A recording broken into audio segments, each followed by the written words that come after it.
Hey, my friends, we will be right back to the show. But I have a question for you. Are you struggling with the impact of childhood trauma? Well, know that you're not alone. I'm here to let you know that I'm starting a brand new weekly coaching group that includes a year of life coaching, accountability, support, habit and goal setting, and more. I'm starting a waitlist for the group right now, and I'm only taking a handful of people. And I'll let you know that through this personalized coaching, we'll work together to help you understand how your childhood trauma has shaped your beliefs, behaviors, emotions, and will help you create a roadmap for healing and growth. Right now, you can schedule an absolutely free coaching session with me and get put on the wait list if you go to thinkunbroken.com. My friends, it's your time to turn your trauma into triumph, breakdowns into breakthroughs, and become the hero of your own story. And I'm here to support you in doing that. Just go to thinkunbroken.com to register for a free coaching call with me and to get put on the wait list for the brand new weekly coaching program. Hey, my friends, we will be right back to the show. But I have a question for you. Are you struggling with the impact of childhood trauma? Well, know that you're not alone. I'm here to let you know that I'm starting a brand new weekly coaching group that includes a year of life coaching, accountability, support, habit and goal setting, and more. I'm starting a waitlist for the group right now, and I'm only taking a handful of people. And I'll let you know that through this personalized coaching, we'll work together to help you understand how your childhood trauma has shaped your beliefs, behaviors, emotions, and will help you create a roadmap for healing and growth. Right now, you can schedule an absolutely free coaching session with me and get put on the wait list if you go to thinkunbroken.com. My friends, it's your time to turn your trauma into triumph, breakdowns into breakthroughs, and become the hero of your own story. And I'm here to support you in doing that. Just go to thinkunbroken.com to register for a free coaching call with me and to get put on the wait list for the brand new weekly coaching program. We'll be right back to the show. But before we do, I want to tell you about today's sponsor, factormeals.com, where if you go to factormeals.com/unbroken50 and use the code unbroken50, you can get 50% off your first order. That's factormeals.com/unbroken50. If you're like me and you are a person who is busy trying to create a life, heal, work on their health, wealth, and relationships, and not to mention deal with the day-to-days of normal life, you do not have time to be going to the grocery store and trying to figure out what you're going to cook every single day of the week. In fact, one time I did the math and I realized I was spending over 15 hours a week at the grocery store and cooking. When I added Factor, I got to use that time for myself, for my family, for my friends, for my community, and for my business. And so if you're in the place where you need some more support in the kitchen, head to factormeals.com/unbroken50 and use the code unbroken50 to get 50% off. Hey, my friends, we will be right back to the show. But I have a question for you. Are you struggling with the impact of childhood trauma? Well, know that you're not alone. I'm here to let you know that I'm starting a brand new weekly coaching group that includes a year of life coaching, accountability, support, habit and goal setting, and more. I'm starting a waitlist for the group right now, and I'm only taking a handful of people. And I'll let you know that through this personalized coaching, we'll work together to help you understand how your childhood trauma has shaped your beliefs, behaviors, emotions, and will help you create a roadmap for healing and growth. Right now, you can schedule an absolutely free coaching session with me and get put on the wait list if you go to thinkunbroken.com. My friends, it's your time to turn your trauma into triumph, breakdowns into breakthroughs, and become the hero of your own story. And I'm here to support you in doing that. Just go to thinkunbroken.com to register for a free coaching call with me and to get put on the wait list for the brand new weekly coaching program. How do you really determine the right kind of support for you when you are in this healing journey? Where's the jump off point for you figuring out, okay, this is what I need in order to accomplish my goal of stepping into health, healing, growth, whatever that may be? Right. Well, I didn't make a list before I went to therapy, but I did have about 3 or 4 very bad experiences. until I found the right therapist. And the right therapist kind of found me. I mean, I was referred to her, but I walked into her office highly defended. I was one of those types of people that the way I coped with my abuse was to be highly defended.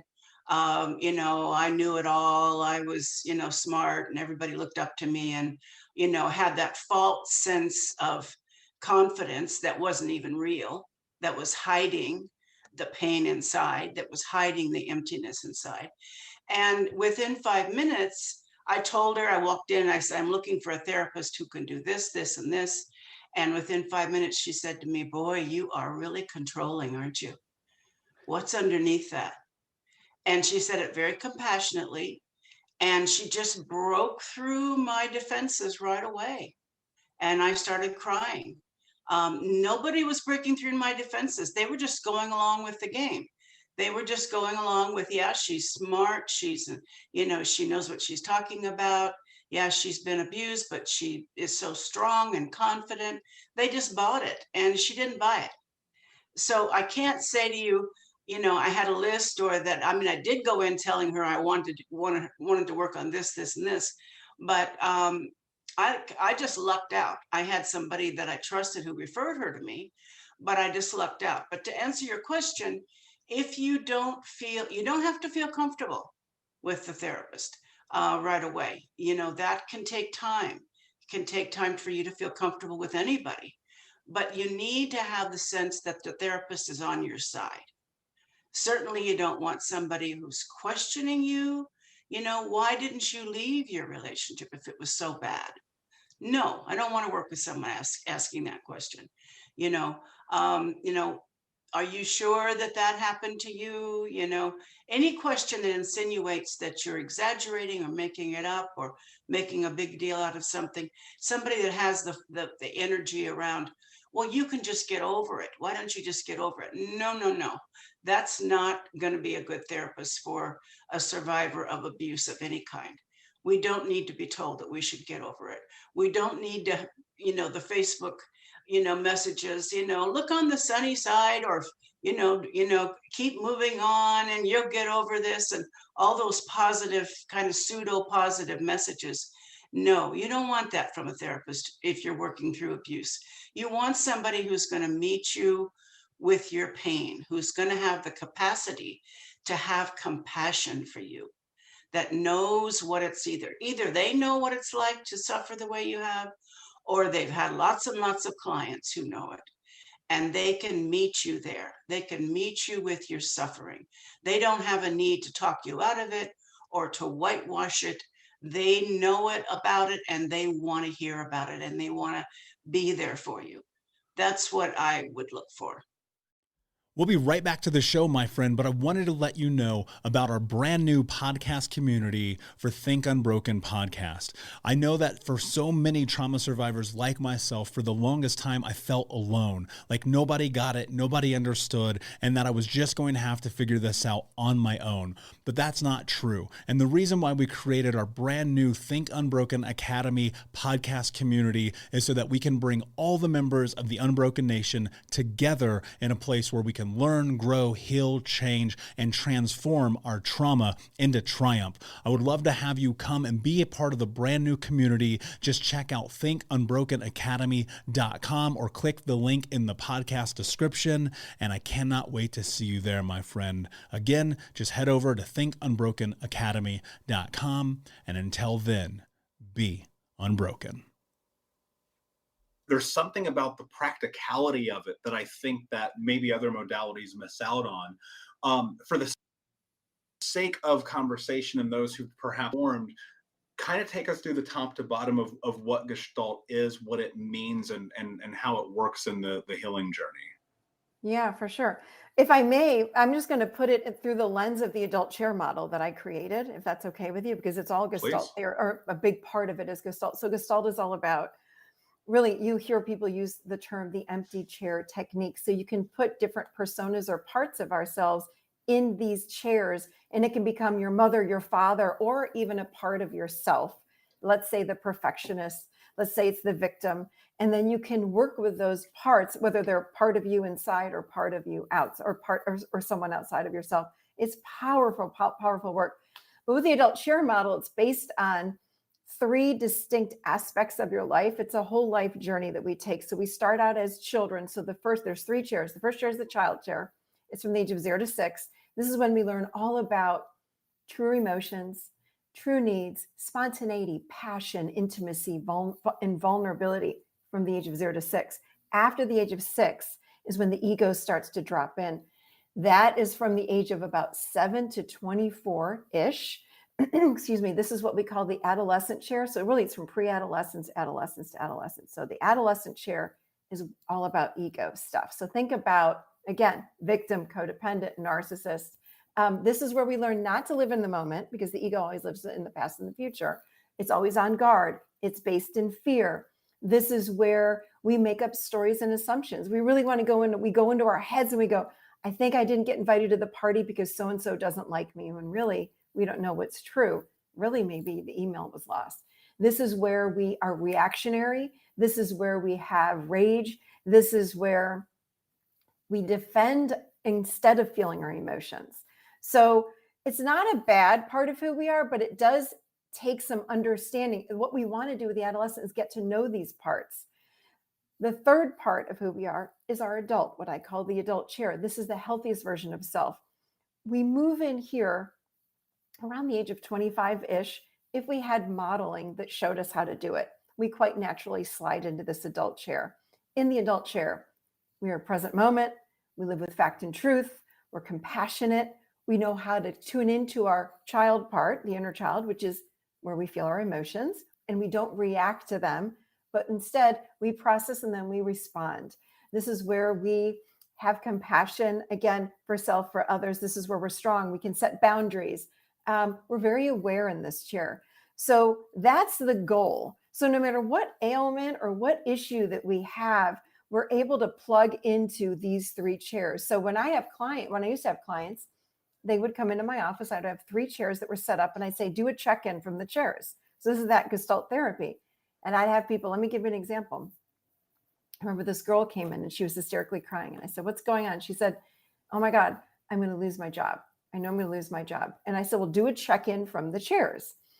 And she jumped in the adult chair and she says, I'm going to lose my job. And I said, is that fact and truth? Because from our adult, we live in fact and truth in this very moment.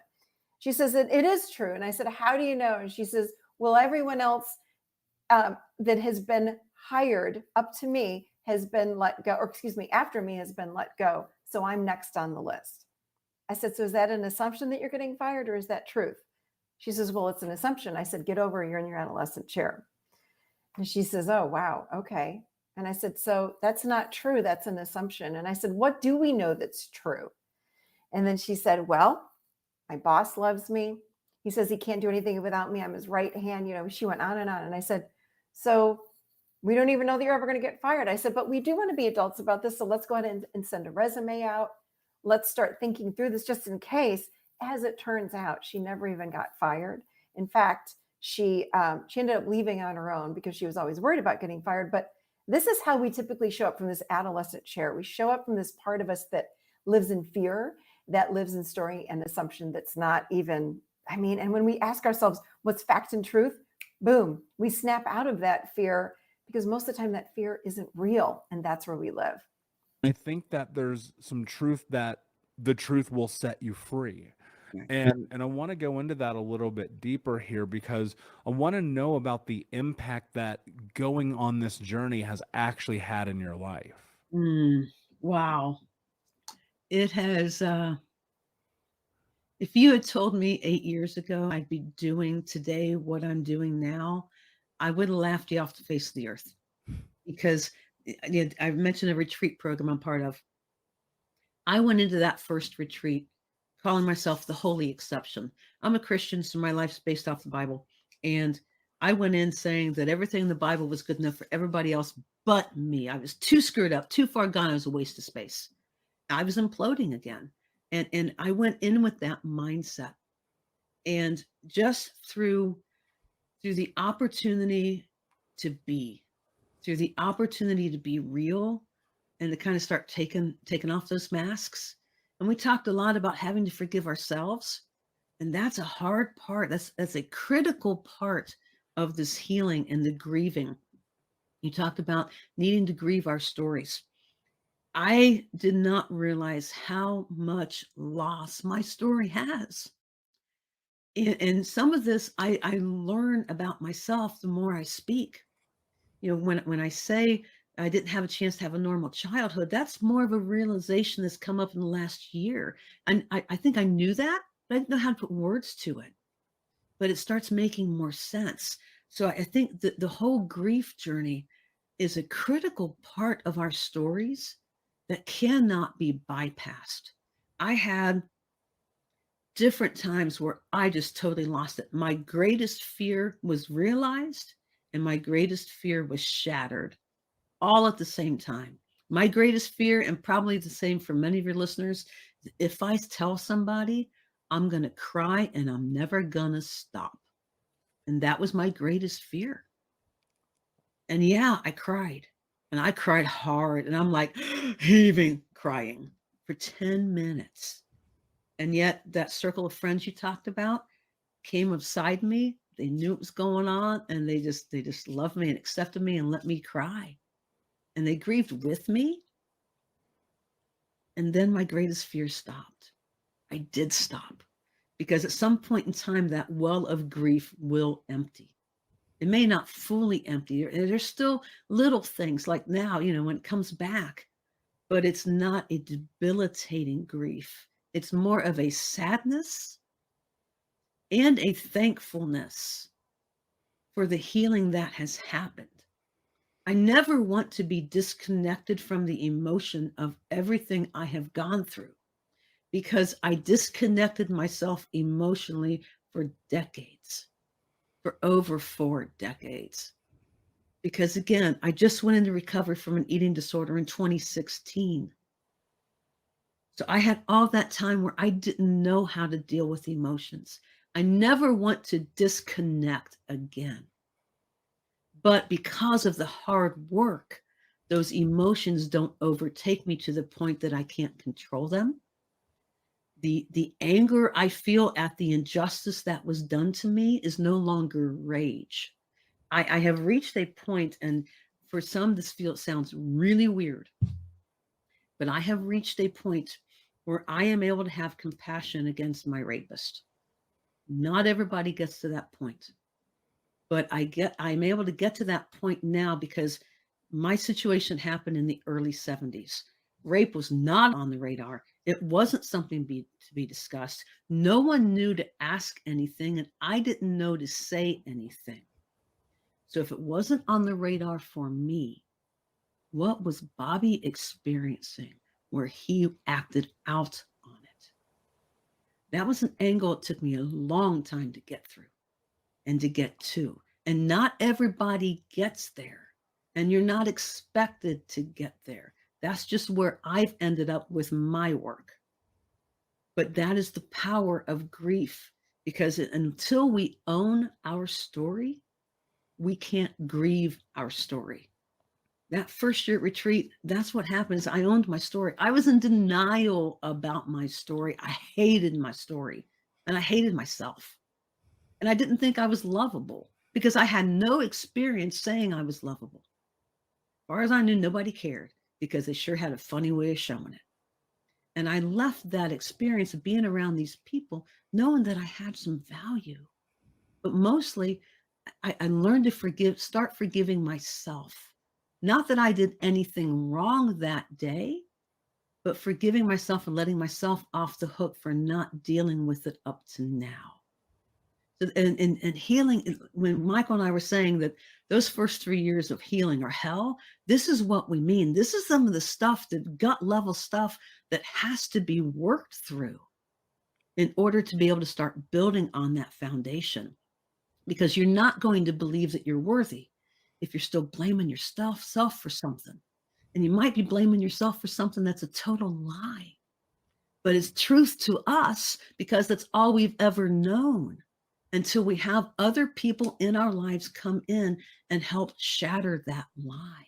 and start speaking that truth to us. Because just like Michael said, it's the truth that sets us free. And we have to set that story straight. We've told ourselves a story about what happened ever since it happened. But that story isn't fully accurate. And that's what has to get worked out. And that's where that gut-wrenching first few years comes in, because you're facing your story. And that means letting somebody challenge you to the different characters that are in it. And did this person really play that role? And what role did you really play? Okay, so for me, it came into blaming myself. I woulda, shoulda, coulda. I lived in woulda, shoulda, coulda land for so long. And I learned that I was putting 50-year-old expectations on a 7-year-old. And I wasn't being fair. I wasn't helping that 7-year-old little girl heal. That 7-year-old little girl was just, thinking, hey, cool, there's something to see in the woods. Childhood curiosity.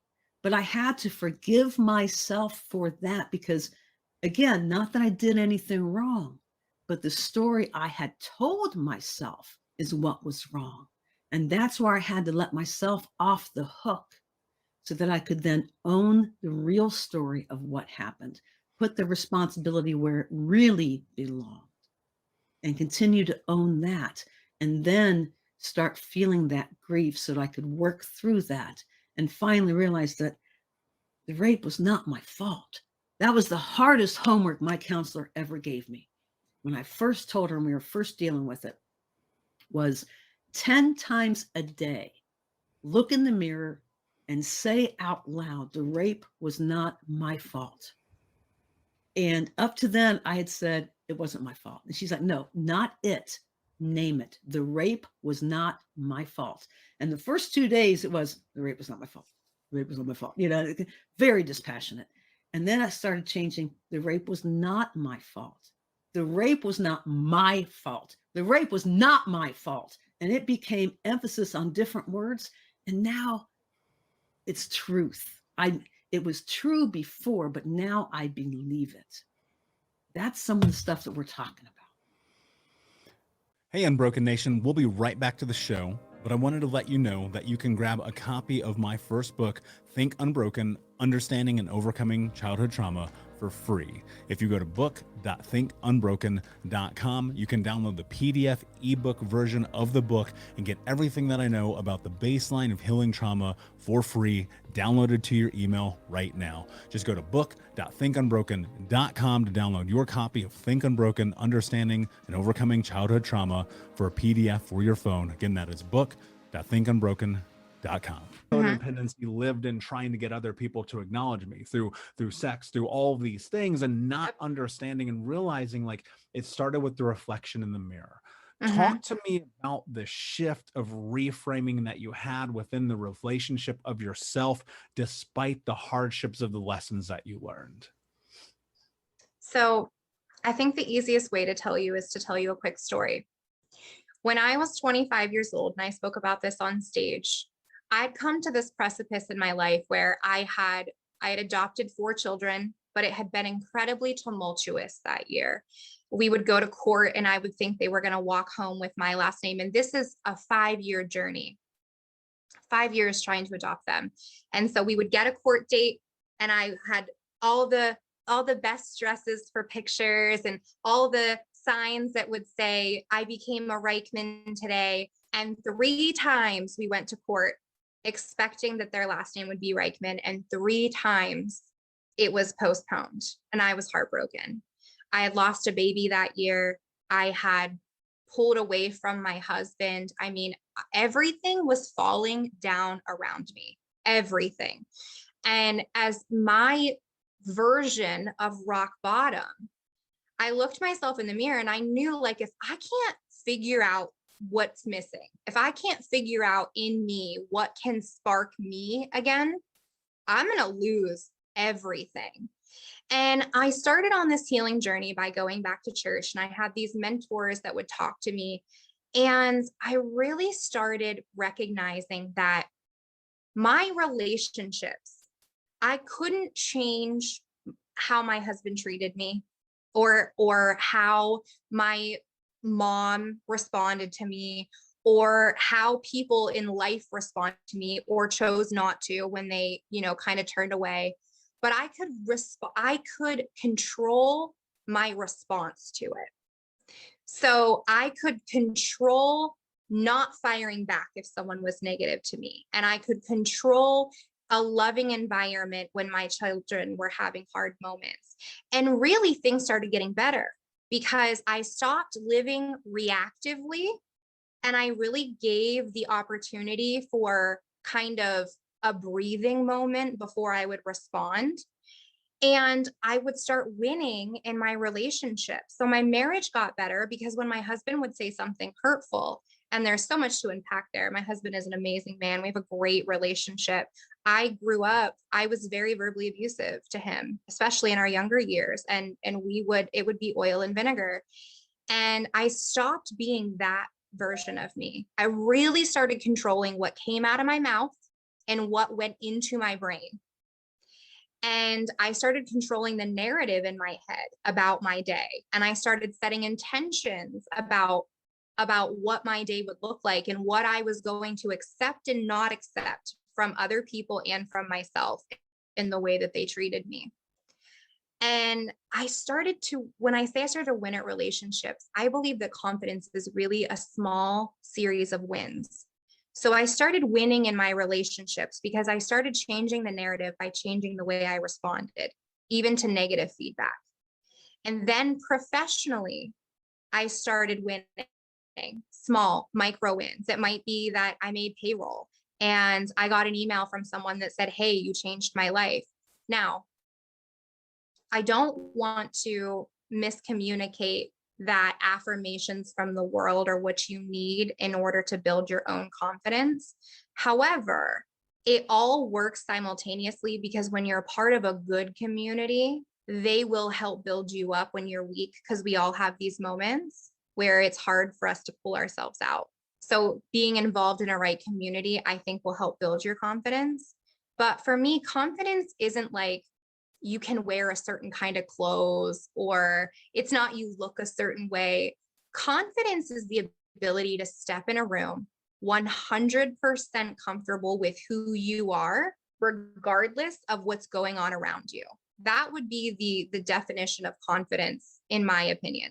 Confidence is the ability to be able to step in any room and be comfortable in who you are, regardless of what's going on around you.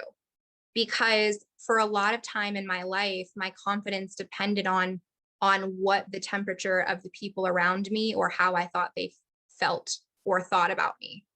And when I became really confident with who I was and what I had to offer, it was almost this period of just rest instead of this anxious anxiety of, am I going to be accepted? We'll be right back to the show, my friend, but I wanted to let you know about our brand new podcast community for Think Unbroken podcast. I know that for so many trauma survivors like myself, for the longest time, I felt alone, like nobody got it, nobody understood, and that I was just going to have to figure this out on my own. But that's not true. And the reason why we created our brand new Think Unbroken Academy podcast community is so that we can bring all the members of the Unbroken Nation together in a place where we can learn, grow, heal, change, and transform our trauma into triumph. I would love to have you come and be a part of the brand new community. Just check out thinkunbrokenacademy.com or click the link in the podcast description. And I cannot wait to see you there, my friend. Again, just head over to thinkunbrokenacademy.com. And until then, be unbroken. Thank you so much for listening to Think Unbroken. Please share this episode with someone who could use it and help us move forward in our mission of ending generational trauma in our lifetime. And if you would, please take 5 seconds to pop on iTunes or Spotify, hit that 5-star, leave a review, and you can also reach out to us on social at Michael Unbroken or at Think Unbroken. And of course, you can check out our YouTube channel at Think Unbroken. Thank you for being a part of Unbroken Nation, my friends, and until next time, be unbroken. Hey, my friends, we will be right back to the show. But I have a question for you. Are you struggling with the impact of childhood trauma? Well, know that you're not alone. I'm here to let you know that I'm starting a brand new weekly coaching group that includes a year of live coaching, accountability, support, habit and goal setting, and more. I'm starting a waitlist for the group right now, and I'm only taking a handful of people. And I'll let you know that through this personalized coaching, we'll work together to help you understand how your childhood trauma has shaped your beliefs, behaviors, emotions, and will help you create a roadmap for healing and growth.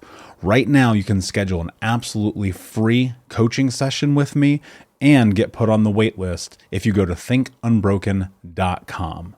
My friends, it's your time to turn your trauma into triumph, breakdowns into breakthroughs, and become the hero of your own story.